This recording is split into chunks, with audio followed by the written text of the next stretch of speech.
कायम रहे। आज आपके स्टेट में कोई शख्स किसी मुसलमान औरत का नकाब उसके सर का हिजाब खींच ले और उसके बाद कोई बेगैरत जो है मुसलमान उसकी सफाई पेश करे और सिर्फ इसलिए कि साहब मुझे राजनीति में रहना है। अल्लामा इकबाल का एक शेर था, जुदा हो दी सियासत से तो रह जाती है चंगेजी। अगर आप सियासत में हैं और ये सियासत आपके दीन को कुर्बान करके मिल रही है तो ऐसी सियासत से आप बेहतर है कि आप सियासत में न रहे। मेरे प्यारे साथियों, आप दीन को कुर्बान करके, तौहीद को कुर्बान करके आप सियासत मत कीजिए। अल्लाह के वास्ते आप गौर कीजिए, वक्त के बादशाह के आंखों में आंखें डालकर अल्लाह की तौहीद की आवाज बुलंद करने का गट्स और हिम्मत अगर किसी में थी तो वो नौजवानों के अंदर थी। और आगे बढ़िए, आज से 4000 साल पहले इराक के शहर बाबिल में जहां पूरी कौम बुतों की, पत्थर के बुतों की इबादत किया करती थी, उस इराक के उस शहर बाबिल में एक इंसान पैदा हुए। बाप का नाम आजर था, उस इंसान का नाम इब्राहिम था। और इब्राहिम का बाप भी बुतों की इबादत करता था, पूरी कौम भी बुतों की इबादत करती थी।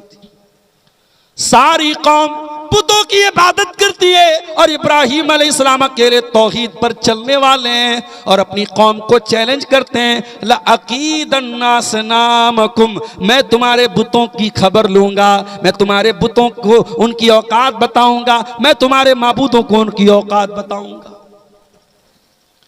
मेरे भाइयों, आज के दौर में अगर सबसे ज्यादा समाज का कोई वर्ग ऐसा है, कोई तबका ऐसा है जो बुराइयों में लिप्त है और कोई ऐसा तबका है जिससे हमें भलाई की भी सबसे ज्यादा उम्मीद है, तो वो तबका है नौजवानों का तबका।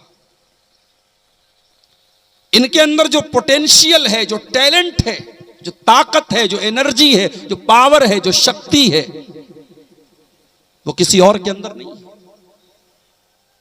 आज चाइना में बूढ़े लोग बढ़ रहे हैं, नौजवान कम हो रहे, चाइना परेशान बना है। वो अपनी आवाम से कह रहा है कि आप ज्यादा बच्चे पैदा करो ताकि ज्यादा हमारे पास नौजवान हो। और आज इंडिया की ताकत पूरी दुनिया में लोग इसलिए मान रहे हैं क्योंकि इंडिया में नौजवान एक बड़ी तादाद में है। और इसी इंडिया में, इसी देश में हम और आप भी एक कम्युनिटी है, मुस्लिम समाज भी एक कम्युनिटी है। लेकिन हमें यह गौर करना है कि हमारा समाज, मुस्लिम समाज, और उसका जो नौजवान तबका है, जो नौजवान वर्ग है, वो कहां खड़ा है।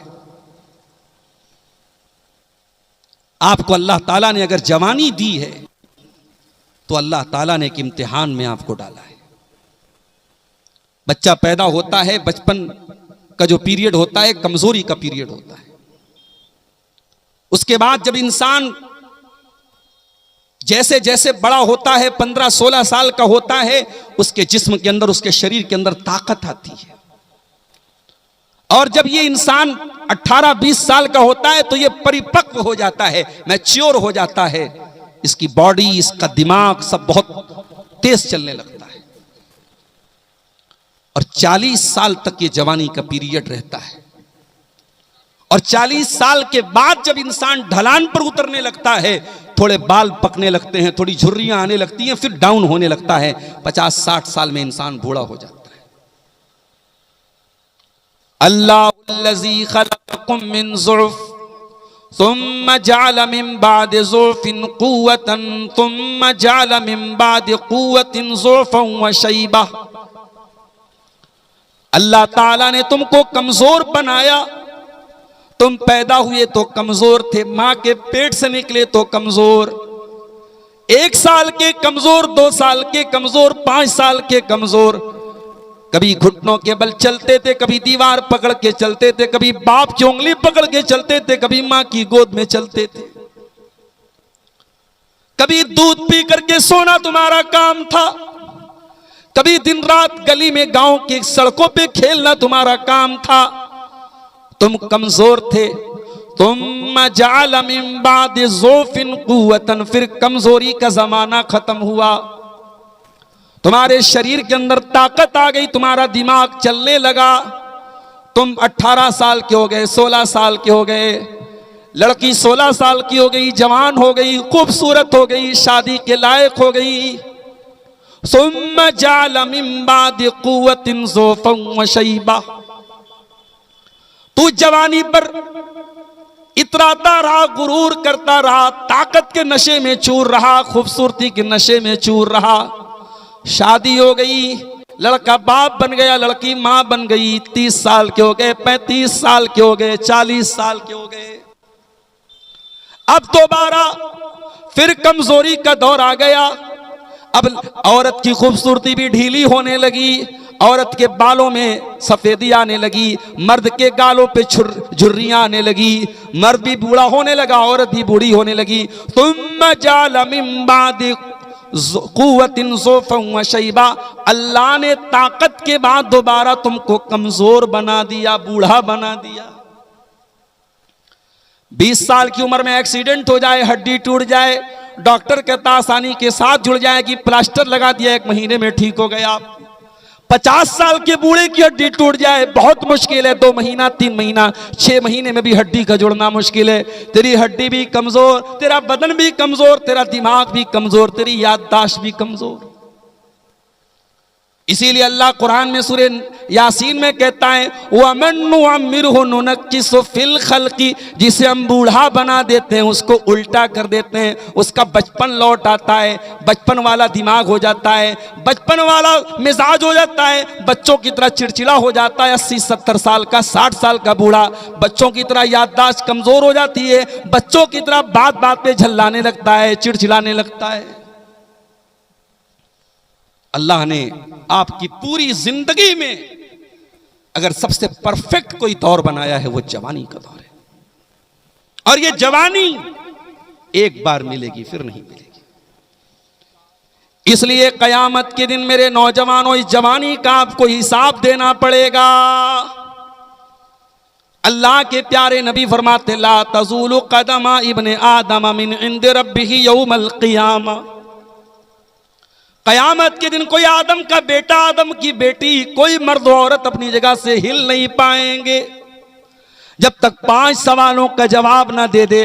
वो अब्दुल गफ्फार साहब को भी देना है, तौहीद आलम सलफी साहब को भी देना है, अख्तर मिफ्ताही साहब को भी देना है, आपकी जलसा कमेटी के मेंबरों को भी देना है, आपके गांव के बुजुर्गों को भी देना है, आपके जवानों को भी देना है। 5 सवालों का जवाब सबको देना है। पहला सवाल, अन उम्रिही फीमा अफना, तूने अपनी जिंदगी को कहां गुजारा। दुनिया में मेडिकल नीट का पर्चा आउट हो जाए तो हंगामा हो जाता है, साहब नीट का पर्चा आउट हो गया, डॉक्टर लोग हंगामा करते हैं। दुनिया में पेपर आउट हो जाए तो कहते हैं परीक्षा में गड़बड़ी हुई है, दोबारा परीक्षा ली जाए। कयामत के दिन का पेपर तो अल्लाह ने आउट कर दिया मेरे प्यारे साथी। अब तैयारी कर लो, तुम्हें इसकी बस तैयारी करना है। कयामत के दिन का पेपर आउट हो चुका है। पहला सवाल किया जाएगा, अन उम्रिही फीमा अफना, जिंदगी को कहां गुजारा। दूसरा सवाल, वान शबाबिही फीमा अबला, जवानी को कहां गुजारा। आए अल्लाह, जब तूने पहला सवाल कर लिया, जिंदगी को कहां गुजारा, बच्चा बालिग हो गया, 11 साल का, 12 साल का हो गया, बच्चा बालिग हो गया, दाढ़ी मूछ के बाल आ गए, शर्मगाह के बाल आ गए, लड़का बालिग हो गया, लड़की को मेंसेस आने लगे, लड़की बालिग हो गई।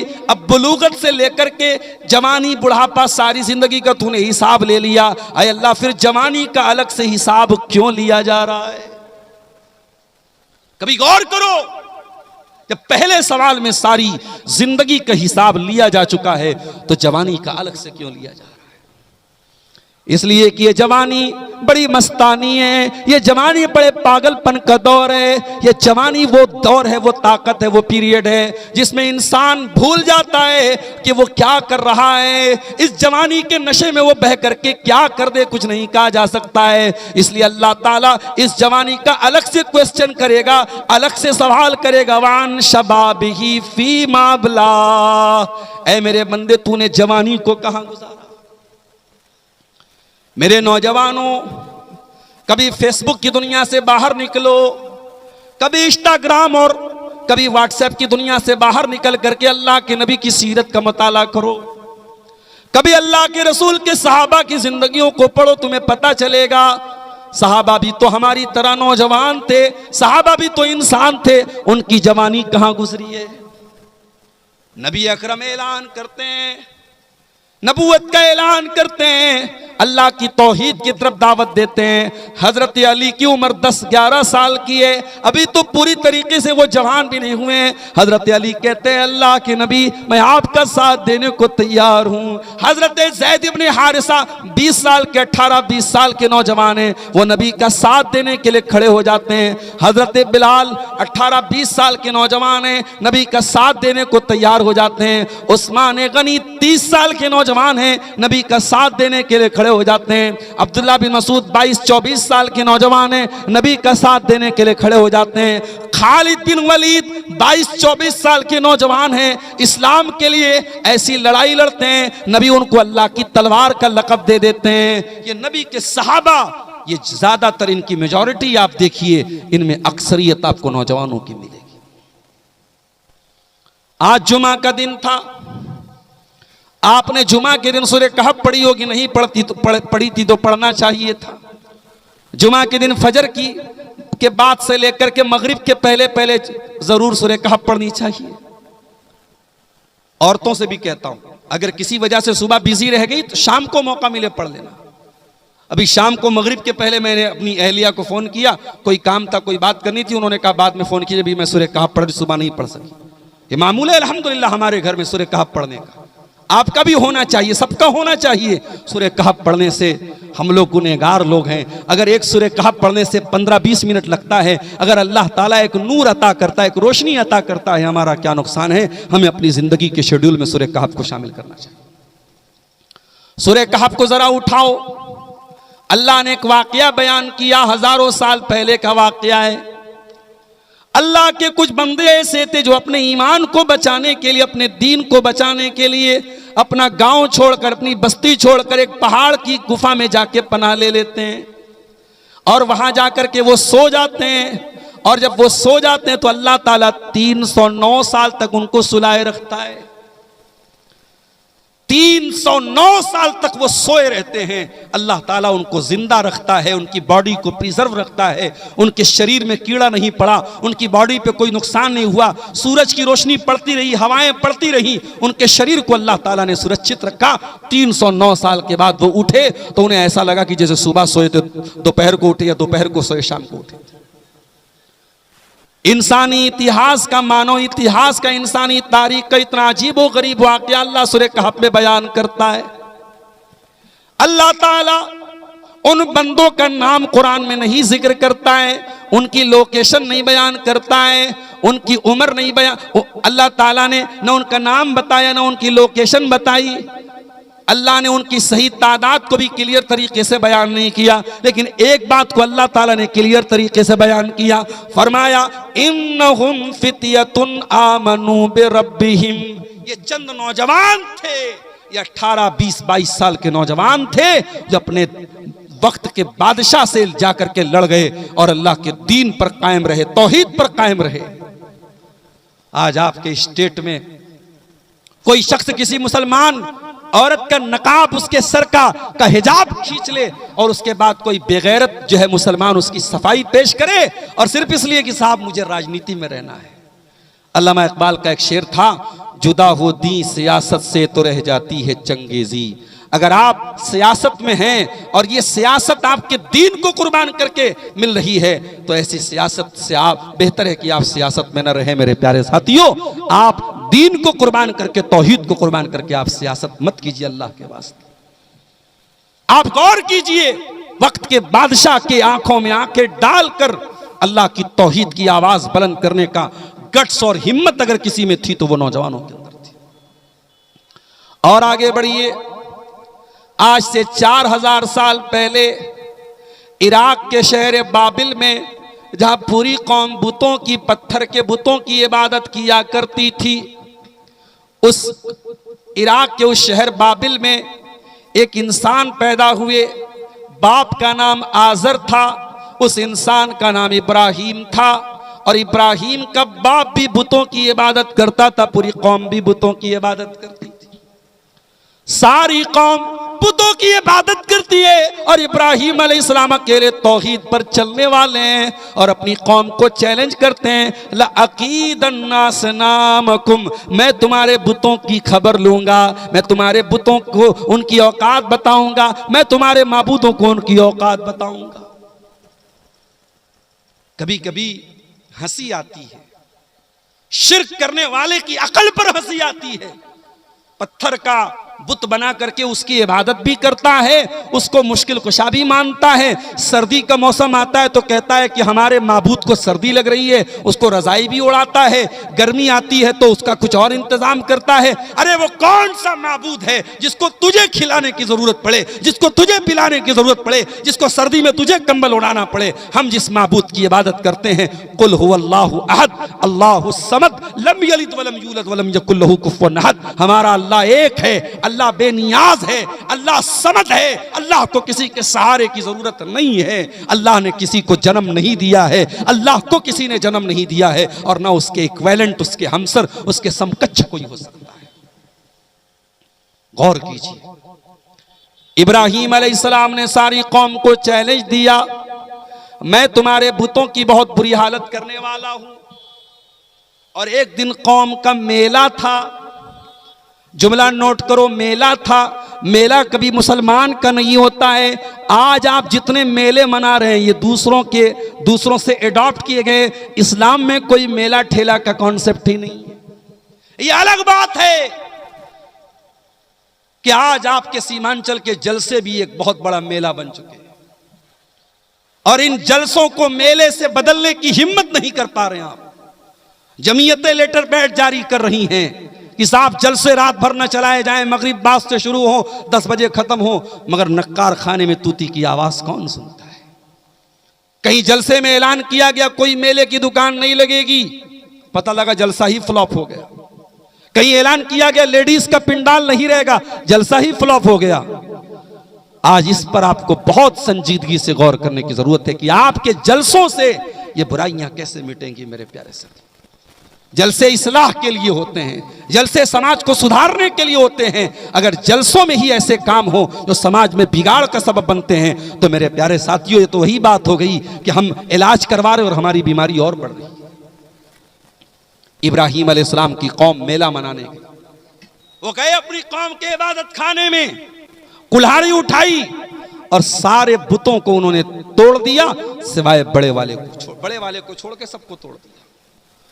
कौम के लोग मेले से वापस आए, अपने माबूदों की ये दुर्गत देखी। कालू मन फ़अल हाज़ा बिआलिहतिना इन्नहु लमिनज़ ज़ालिमीन, किसने हमारे माबूदों के साथ ये सलूक किया है? कुछ लोगों ने कहा कालू समिअना फतन यज़कुरुहुम युक़ालु लहू इब्राहिम, हमने एक नौजवान को सुना है जो इन बुतों की बुराई करता है, उस नौजवान का नाम इब्राहिम है। ओ नौजवानों, जिस उम्र में तुम सिगरेट के धुएं उड़ाते हो, जिस उम्र में तुम शराब का नशा करते हो, जिस उम्र में तुम हराम काम करते हो, उस उम्र में, उस नौजवानी की उम्र में इब्राहिम अलैहिस्सलाम अपनी कौम में जान पर खेल कर अपनी कौम से शिर्क का खात्मा करते हैं, अपनी कौम के बुतों को तोड़ते हैं और बाद में मुनाजरा भी करते हैं, समझाते भी हैं कि जो सुन नहीं सकता, जो अपना डिफेंस नहीं कर सकता, वो तुम्हारा मुश्किल कुशा कैसे बन सकता है। तो नौजवानों, बनना है तो इब्राहिम के जैसे बनो, बनना है तो असहाब कहफ के जैसे बनो। और मेरा जुमला नोट कर लो, आने वाला दौर बहुत नाजुक दौर है। रोजी रोटी का मसला तो आएगा मगर वो सेकेंडरी मसला है। आपके घर और मकान का मसला आएगा मगर वो सेकेंडरी मसला है। आपकी सिटीजनशिप का मसला भी आएगा, आपको भारत का नागरिक नहीं माना जाएगा, आपको भारत से निकालने की साजिश की जाएगी। ये सारे मसले आएंगे मगर उससे बड़ा मसला क्या है? आपके ईमान को खत्म करने की प्लानिंग। आप मुसलमान रहें, बाई नेम मुसलमान रहें, बाई बिलीफ मुसलमान न रहें, अकीदा आपका कुफ्र पर हो जाए, आप मुसलमान होकर के भी पत्थर के आगे सजदा करें, आप मुसलमान होकर के भी शिरकिया नारे लगाएं, ये आपको ऐसा बनाया जाएगा। और ये बात मैं नहीं कह रहा हूं, ये बात अल्लाह के प्यारे नबी जनाब मोहम्मद रसूलुल्लाह सल्लल्लाहु अलैहि वसल्लम ने फरमाई थी। आपने फरमाया अनकरीब बहुत सारे फितने पैदा हो जाएंगे, इतने फितने पैदा हो जाएंगे जैसे रात में सिर्फ अंधेरा ही अंधेरा नजर आता है, फितने ही फितने नजर आएंगे। युस्बिहुर रजुलु मुमिनन व युमसी काफिरा, सुबह कोई इंसान मोमिन होगा, शाम होते होते काफिर हो जाएगा, शाम को मोमिन होगा, सुबह होते होते काफिर हो जाएगा। अपने ईमान को 12 घंटे बचाना मुश्किल हो जाएगा। कल एक मौलाना साहब का डिबेट होने वाला है सुबह 11 बजे जावेद अख्तर के साथ, जो भारत के अंदर बहुत बड़ी पर्सनालिटी मानी जाती है।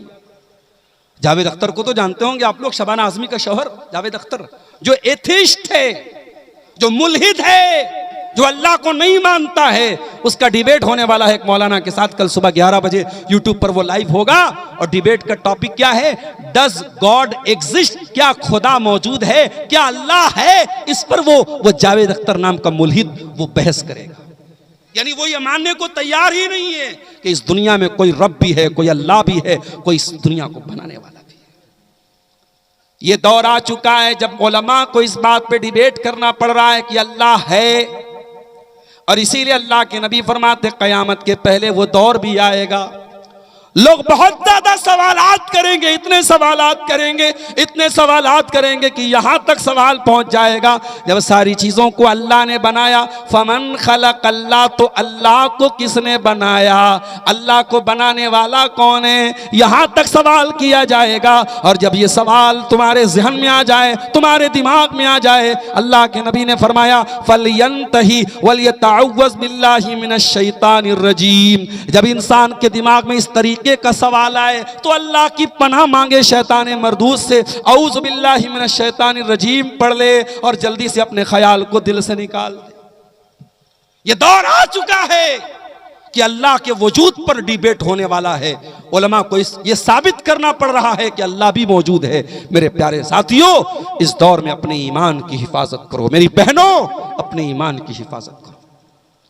और ईमान की हिफाजत करना है तो 3 चीजों को लाजिम पकड़ लो, 3 चीजों पर जरूरी अमल करना है, 3 चीजों को अपनाना है, तभी ईमान की हिफाजत होगी।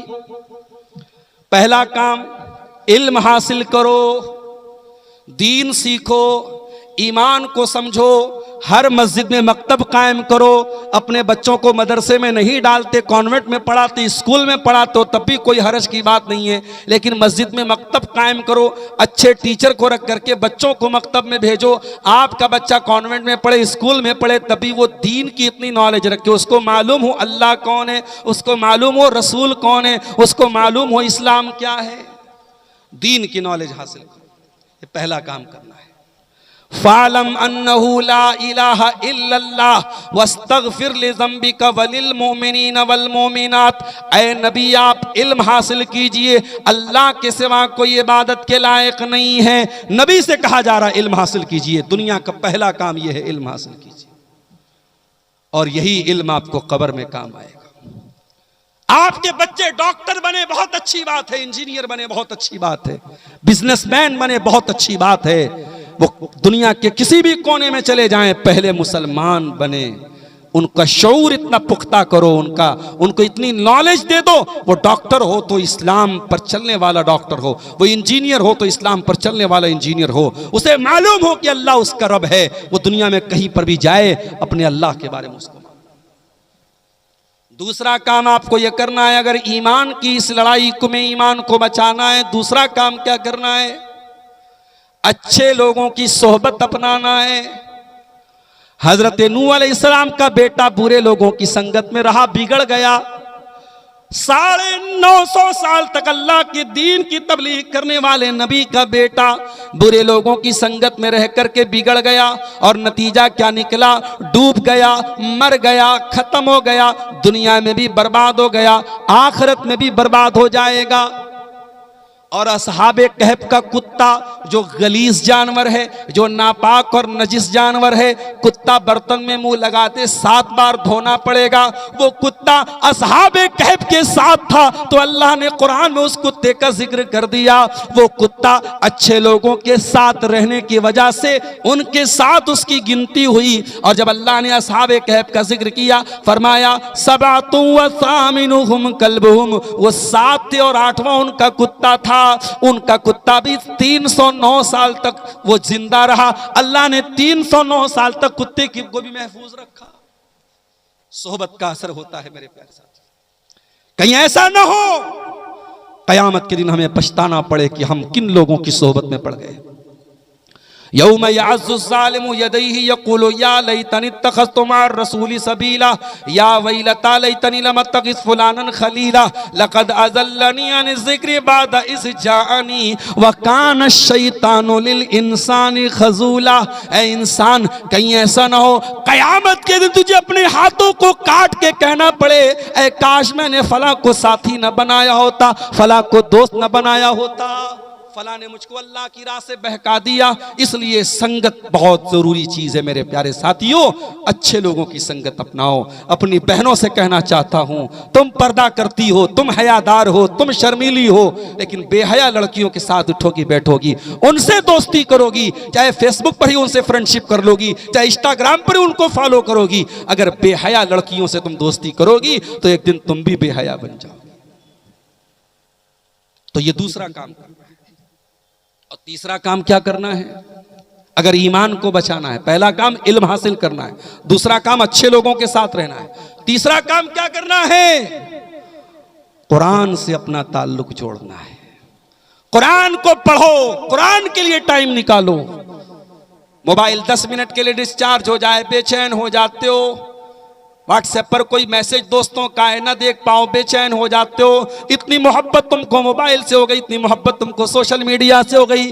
अल्लाह ने अपना अंतिम मैसेज, अपना लास्ट मैसेज, अपना अंतिम संदेश तुमको भेजा है, जो मोहम्मद अरबी सल्लल्लाहु अलैहि वसल्लम के जरिए कुरान की शक्ल में आपको मिला है। और जो कुरान मेरे नबी पर उतरा वही कुरान एज इट इज आपके पास है, एक जेर जबर का भी फर्क नहीं है, वही कुरान आज आपके पास है। दुनिया की किसी भी लाइब्रेरी में चले जाओ, बाइबल के नुस्खों में फर्क मिल जाएगा, वेद और रामायण में फर्क मिल जाएगा, पुराणों में फर्क मिल जाएगा, मगर अल्लाह की कसम उस्मान गनी जिस कुरान की तिलावत करते हुए शहीद हुए थे और जिस कुरान पर उनके खून के छींटे पड़े थे, आज भी ताशकंद के म्यूजियम में वो कुरान रखा है। उठाओ उस कुरान को और अपने मदरसे में रखे हुए, अपने घर की अलमारी में रखे हुए कुरान को उठाओ, दोनों कुरान में आपको कोई फर्क नहीं मिलेगा। इन्ना नहनु नज़्ज़लना ज़िक्रा व इन्ना लहू लहाफ़िज़ून। ये कुरान मानो की हो, ये मैन मेड बुक नहीं है, ये man written by man book नहीं है, इंसान की लिखी की किताब नहीं है, मोहम्मद रसूलुल्लाह की लिखी किताब नहीं है, ये किताब अल्लाह की किताब है। मेरे प्यारे साथियों, इस कुरान से अपना ताल्लुक। मौलवी साहब, साइंस पढ़ाने वाला टीचर महीने में 10,000 रुपया महीना कमा रहा है। उसी स्कूल में, उसी मदरसे में कुरान पढ़ाने वाला टीचर 5,000 पा रहा है। आपके घर में बच्चों को जो मैथ पढ़ाने वाला टीचर आता है वो 2,000 रुपया महीना पा रहा है, और कुरान पढ़ने वाले मौलवी साहब से मोल भाव करते, मौलवी साहब 500 ले लीजिए, 600 ले लीजिए। कुरान की वैल्यू को हमने गिराया है मेरे साथियों। नबी ने तो कुरान की वैल्यू बहुत बड़ी बताई थी। नबी ने तो यहां तक फरमाया, खैरुकुम मन तअल्लमल कुरान व अल्लमहु, जो कुरान को सीखता है, जो कुरान को सिखाता है, उससे बेहतर कोई नहीं है। कुरान को सीखने सिखाने वाले से बेहतर कोई नहीं। दुनिया की कोई नॉलेज कुरान का मुकाबला नहीं कर सकती है। आपने कुरान की वैल्यू को गिराया है। कुरान से अपना ताल्लुक जोड़ो मेरे भाई। इन कुरान पढ़ने पढ़ाने वाले बच्चों की कदर करो, कुरान के हाफिजों की कदर करो, कुरान के आलिमों की कदर करो। अल्लाह कुरान में कहता है, वक़ाल अल्लज़ीना कफ़रू लौला नुज़्ज़िला अलैहिल कुरान जुमलतन वाहिदा। ये काफिर कहते हैं, ये इनकार करने वाले कहते हैं कि नबी पर कुरान इकट्ठा क्यों नहीं उतारा गया, कुरान एक साथ पूरा 30 पारे क्यों नहीं उतारा गया, कुरान 114 सूरतें इकट्ठी क्यों नहीं उतारी गई। कज़ालिका लिनुतब्बित बिही फुआदका वरत्तलनाहु तरतीला। ऐ नबी, हम थोड़ा थोड़ा कुरान इसलिए उतार रहे हैं क्योंकि थोड़ा थोड़ा कुरान उतरता चला जाएगा और आपका दिल मजबूत होता चला जाएगा, इसलिए कुरान को थोड़ा थोड़ा करके हमने उतारा है। कुरान को ठहर ठहर करके पढ़ने का हुक्म दिया है। कुरान पढ़ो मेरे भाई, कुरान आपके दिलों को सुकून देगा। ऐ म्यूजिक के पीछे भागने वाले नौजवानों, एयरपॉड लगा करके रात दिन गाना सुनने वाले नौजवानों, वही एयरपॉड लगा करके, वही हेडफोन लगा करके बाइक से जाते हुए एक्सीडेंट हो जाता है, मर जाते हो। उसी कार में गाना सुनते हुए मौत आ जाती है। सोचो कयामत के दिन भी उठोगे तो गाना सुनते हुए। वालेकुम सलाम।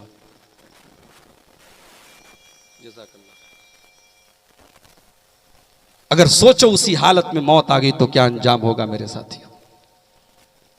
इसलिए गौर करो मेरे प्यारे साथियों। आज भी जब कोई फोन करके ये कहता है मौलाना साहब मैं गाड़ी चलाता हूं, 4 व्हीलर चलाता हूं, सुबह सवेरे जब गाड़ी लेके निकलता हूं कभी आपकी तकरीर सुन लेता हूं, कभी फला मौलाना साहब की तकरीर सुन लेता हूं, तो दिल में खुशी होती। इसलिए नहीं कि मेरी तकरीर सुन रहा है, इसलिए खुशी हो रही। चलो कोई नौजवान है जो इस गाना और म्यूजिक के दौर में सुबह अपनी कार से जा रहा है तो कुरान और हदीस की बातों को सुन रहा है, उसे शौक है। आज भी बहुत सारे नौजवान मिलते हैं, शेख साहब रात में सोता हूं तो तकरीरें सुन के सोता हूं, उलमा के बयानात सुन के सोता हूं, दिल खुश होता है, दिल बाग बाग होता है। मेरे प्यारे साथियों, ये दिल में ईमान की निशानी है कि आपको कुरान सुन करके सुकून मिले। अभी फेसबुक पर कुछ दिनों मैंने पहले एक वीडियो डाला था, जो हरम के हमारे जो अइम्मे हरम है, जो हरम में कुरान नमाज पढ़ाते हैं, मक्का में कुरान पढ़ाते नमाज पढ़ाते हैं, उसमें एक बहुत बड़े शेख हैं, शेख बदर तुर्की। अल्लाह अकबर, क्या कुरान पढ़ते हैं। शेख सऊद अशुरैम के इस्तीफा के बाद, उनके जाने के बाद इस वक्त जितने कारी हैं, मुझे उन कारियों में सबसे अच्छी अगर किसी की तिलावत लगती है शेख बदर तुर्की की लगती है। अल्लाह की कसम खा के कहता हूं, अगर आपने उम्रा किया है, हज किया है, आप अपने मोबाइल पर शेख बदर तुर्की की तिलावत लगाइए, कानों में हेडफोन लगाइए और आंखें बंद कर लीजिए, आपको लगेगा आप हरम में नमाज पढ़ रहे हैं, आप मक्का में नमाज। ये तिलावत में आज भी, और मैं तो अल्हम्दुलिल्लाह अरबी जबान का छोटा मोटा स्टूडेंट हूं, आप अरबी नहीं जानते, आप शेरशाबादी भाषा और या अपनी बंगला भाषा या जो भी आपकी भाषा है आप वो भाषा जानते, आप अरबी नहीं जानते, लेकिन आपको भी मैं यकीन के साथ कहता हूं, आप अच्छे कारी की तिलावत में अगर आवाज में तिलावत सुनेंगे आपको अपने दिल में सुकून महसूस होगा। तो मेरे नौजवानों, ईमान को बचाना है तो ये 3 काम कर लो। बातें थोड़ा जल्दी जल्दी कर दूं क्योंकि हमें यहाँ से निकलना भी है, 10:25 होने वाले हैं, और ट्रेन का भी हम लोगों ने टाइम चेक किया। ट्रेन जोगबनी से चलती है, बिफोर कटिहार पहुँच जाती है। ट्रेन मेरा इंतजार नहीं करेगी, 11:05 पे वो निकल जाएगी। 10:30 बजे मुझे निकलना पड़ेगा यहाँ से, 5 मिनट का मेरे पास वक्त और है। आप सोचिए मेरे साथियों, आज हमारा नौजवान स्मैक का नशा, इसी कटिहार में लोगों ने बताया कोई नशा होता है स्मैक का नशा। कैसा नशा होता है? कोई पाउडर है, जो नौजवान उसका आदी बन गया, घर का सामान बेच करके इसमें खरीदता है, अपनी बीवी तक को बेच देगा मगर इसमें खरीदेगा नहीं, खरीदेगा नहीं, खाएगा, उसको चैन नहीं मिलेगा। माफ करना मेरे प्यारे साथियों, यह जिंदगी इतनी हकीर नहीं है कि तुम इसमें के हवाले कर दो। जाओ, बनारस का कैंसर हॉस्पिटल मेरे घर से बहुत ज्यादा दूर नहीं है। इसी कटिहार के भी कुछ पेशेंट आए थे कैंसर के, बनारस में वो आके उन्होंने वहां इलाज कराया था। हॉस्पिटल भरे पड़े हैं, पूछो क्यों है हुआ कैंसर? कोई तंबाकू खा रहा था, कोई सिगरेट पी रहा था, कोई बीड़ी पी रहा था, कोई गुटखा खा रहा था, कोई खैनी खा रहा था। ये नशा आपके शरीर को छलनी कर रहा है। अगर अल्लाह से मोहब्बत करते हो, अल्लाह का डर है दिलों में, अल्लाह के वास्ते ये चीजें छोड़ दो मेरे प्यारे साथियों। वला तक़्तुलू अनफुसकुम, अल्लाह ने ये जीवन दिया है, इस जीवन को बर्बाद मत करो। किसी के बाप होगे, किसी के शौहर होगे, किसी के बेटे होगे, अपने जीवन को इस तरीके से बर्बाद मत करो, सुसाइड मत करो, आत्महत्या मत करो, नशे को छोड़ दो मेरे प्यारे साथियों। जिनाकारी भी बड़ी तेजी से नौजवानों में आम हो रही है। और जिना क्यों आम हो रहा है, मैं बार बार अपनी तकरीरों में एक बात कहता हूं, आप अगर निकाह को आसान नहीं करेंगे, जिना आसान हो जाएगा। निकाह को आसान कीजिए, लात मारिए जहेज की रस्म को, लात मारिए 200 बारातियों को खाना खिलाने की रस्म को। ये 200 बाराती खाना खाएंगे, उसके बाद अपनी जिंदगी की गाड़ी कमाई आप खर्च करके उनको खाना खिलाएंगे, उसके बाद वो कमेंट करके जाएंगे, अरे इसका तो झोल ज्यादा था, नमक ज्यादा था, मुर्गा ज्यादा गला नहीं था, ये था वो था, रोटी अच्छी नहीं थी, चावल अच्छा नहीं था, वो कमेंट करके जाएंगे। बाप बेचारा बेटी का बाप जिंदगी भर की कमाई कुर्बान करके आपको खाना खिलाए और आप कमेंट करके जाते हैं। अरे कहीं जाओ, अगर दावत में जाओ, अगर खाना कुछ मान लो कि 19 भी है, खाने में कुछ कमी भी है, तो अल्लाह का शुक्र अदा करो, चलो भी उसने तुमको दावत दी है। शादियों में आज जो हो रहा है मेरे भाइयों, खून के आंसू रोने का दिल चाहता है। कोई जमीन बेच के शादी कर रहा है, कोई बैंक से लोन लेके शादी कर रहा है, कोई दूसरों से सूद पर कर्जे लेके शादी कर रहा है। मेरे नबी के दौर में शादी इतनी मुश्किल नहीं थी, और जब आपने शादी को इतना मुश्किल बना दिया तो आज हालात ये हैं कि आज शहरों में होटल मौजूद हैं और नकाब पहन के लड़की गैर मुस्लिम लड़के के साथ जाती है, होटल में ज़िना करके निकलती है। वीडियो डेली जो है उसको मिल रहा है। मेरे प्यारे साथी, क्या लिखा है सवाल औरतों की जानिब से? अरे भाई सवालात आने लगे।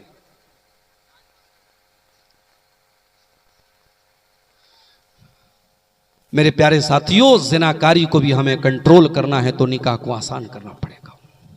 और इस्लाम वो दीन नहीं है जो फितरत के तकाज़ों का इनकार करता है।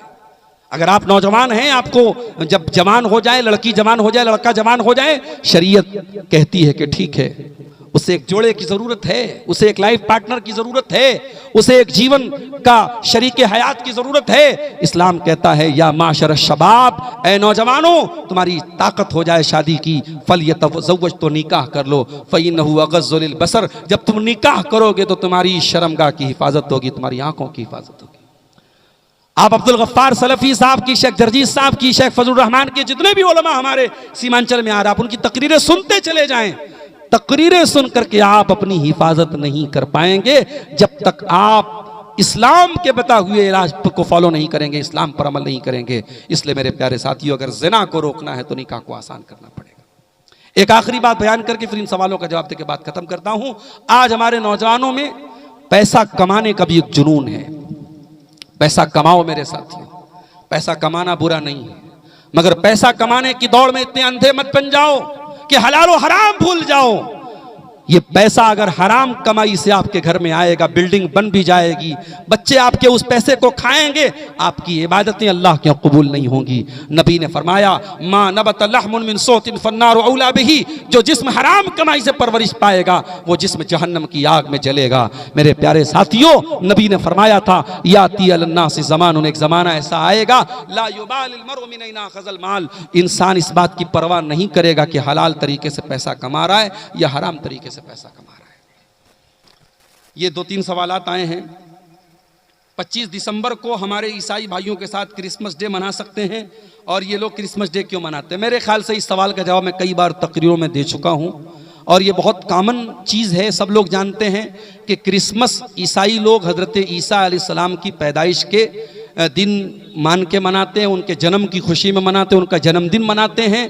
और हम जैसे ईसा अलैहिस्सलाम को अल्लाह का रसूल मानते हैं, वो अल्लाह का रसूल ही नहीं, अल्लाह का बेटा मानते हैं। तो वो ईसा अलैहिस्सलाम को सन ऑफ गॉड मानते हैं और उसकी वो खुशी मनाते हैं। उनका यह मानना है कि अल्लाह ने अपने बेटे को जन्म दिया और बेटा सूली पे चढ़ गया, सारी मानवता के पापों को अपने सर पे लेके चला गया। इस पूरे कॉन्सेप्ट को हम अल्लाह ताला की तौहीन मानते हैं, ईसा अलैहिस्सलाम की तौहीन मानते हैं। और इसलिए क्रिसमस के सेलिब्रेशन में मुसलमान का शामिल होना उसके इस्लामी अकीदे के हिसाब से बिल्कुल गलत है, नाजायज़ है। उसकी मुबारकबाद देना, उसमें शामिल होना, या स्कूलों में हमारे बहुत सारे बच्चे जो है वो क्रिसमस ट्री बनाते हैं या सेलिब्रेट करते हैं, ये तमाम चीज़ें गलत हैं, इनसे हमें परहेज करना चाहिए। एक सवाल आया है कि औरतों के लिए चाश की नमाज की क्या, जो मर्दों के लिए चाश की नमाज की फजीलत है वही औरतों के लिए है। 2 रकात भी पढ़ सकते हैं, 4 रकात भी पढ़ सकते हैं। बेहतर यह है कि आप 4 रकात पढ़ें। ये 4 रकात नमाज अगर आप चाश की पढ़ेंगे तो बदन के हर जोड़ की तरफ से सदका हो जाएगा। तो सुबह जो है सूरज निकलने के 15-20 मिनट के बाद चाश का वक्त शुरू हो जाता है। आप चाहें तो उस टाइम भी पढ़ सकते हैं, सूरज निकलने के 20 मिनट के बाद, और आप चाहें तो थोड़ा और लेट करके, जब धूप ज़्यादा कड़ी हो जाती है, इस मौसम में तो धूप आपको नहीं मिलेगी, मान लीजिए सुबह 10 बजे का जो टाइम होता है वो भी आप चाश का या इशराक की नमाज का पढ़ सकते हैं उस टाइम। बता तो दिया, बदन के हर जोड़ की तरफ से सदका है। और एक हदीस में यह भी फरमाया गया कि एक हज और एक उम्रा का सवाब भी मिलेगा।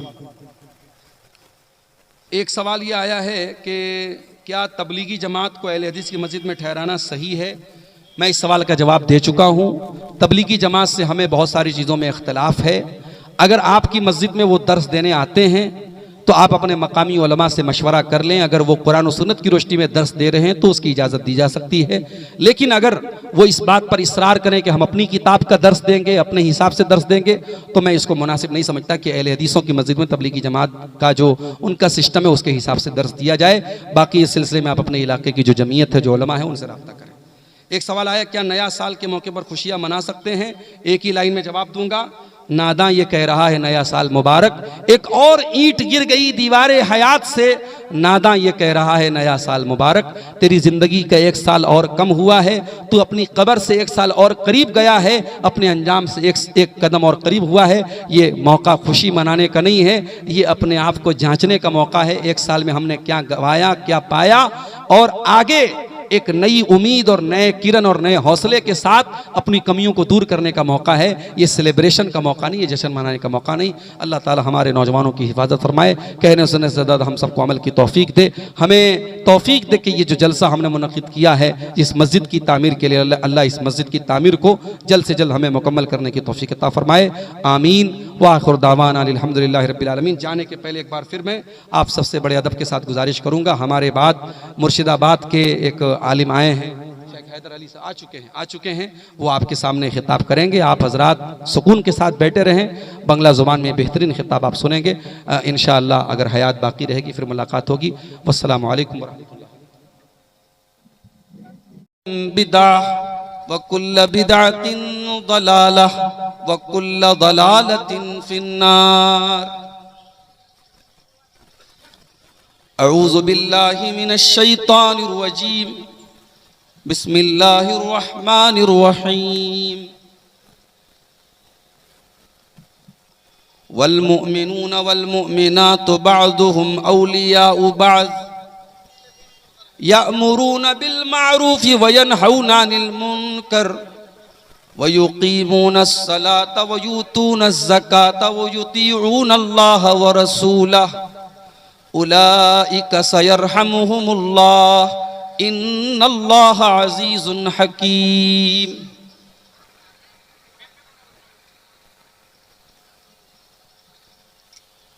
सलाम उस पर के जिसने बेकसों की दस्तगीरी की। सलाम उस पर के जिसने बादशाही में फ़कीरी की। सलाम उस पर के असरारे मोहब्बत जिसने सिखलाए। सलाम उस पर के जिसने ज़ख्म खाकर फूल बरसाए। सलाम उस पर के जिसने खून के प्यासों को क़बाएं दी। सलाम उस पर के जिसने गालियाँ सुनकर दुआएं दी। सलाम उस पर के जिसका जिक्र है सारे सहाइफ में। सलाम उस पर हुआ मजरूह जो बाज़ार ताइफ में। सलाम उस पर वतन के लोग जिसको तंग करते थे। सलाम उस पर के घर वाले भी जिससे जंग करते थे। सलाम उस पर के जिसके घर में चांदी थी न सोना था। सलाम उस पर के टूटा बोरिया जिसका बिछौना था। सलाम उस पर जो सच्चाई की खातिर दुख उठाता था।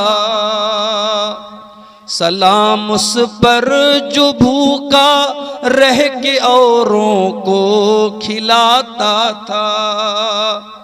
सलाम उस पर जो उम्मत के लिए रातों को रोता था। सलाम उस पर जो फर्शे खाक पर जाड़े में सोता था।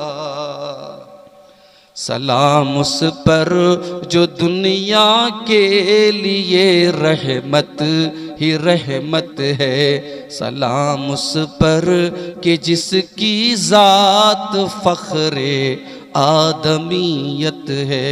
दरूद उस पर, सलाम उस पर, सलाम उस पर, दरूद उस पर। सदरे इजलास हज़रत मौलाना तौहीद आलम सलफ़ी हफ़िज़हुल्लाह स्टेज पर तशरीफ़ फरमा, मुहतरम उलमाए किराम, बुज़ुर्गों और दोस्तों, नौजवान साथियों, माँओं और बहनों, प्यारे बच्चों, गोनी टोला प्राणपुर कटिहार का आज का ये प्रोग्राम, जिसका टाइम इस जलसा कमेटी के जिम्मेदार जो इसी गांव के एक नौजवान अब्दुल करीम भाई हैं, उन्होंने बहुत पहले मुझसे इस जलसे का टाइम लिया था। किसी को अंदाजा नहीं था कि 20 दिसंबर के पहले ही इतनी खतरनाक सर्दी शुरू हो जाएगी। परसों बनारस में जब सुबह मैं मदरसे जाने लगा, मैं बाइक से जाता हूं डेली मदरसे, तो खतरनाक किस्म का कोहरा नजर आया। उसी दिन डीएम का ऑर्डर भी आ गया कि स्कूलों और मदरसों का टाइम चेंज करके सुबह 10 बजे से टाइम किया जाए। मैं परेशान हो गया, इतना कोहरा है, और मेरी जो सफर की तरतीब होती है, आमतौर से मैं पटना से बाई कार आता हूं। मैंने ड्राइवर साहब को फोन किया, उन्होंने कहा पटना में भी बहुत कोहरा है। और जुमेरात के दिन यानी कल के दिन मेरा प्रोग्राम डालकोला में था, वो प्रोग्राम मुझे कैंसिल करना पड़ा। मेरे ड्राइवर ने इनकार कर दिया, मैं नहीं जा पाऊंगा।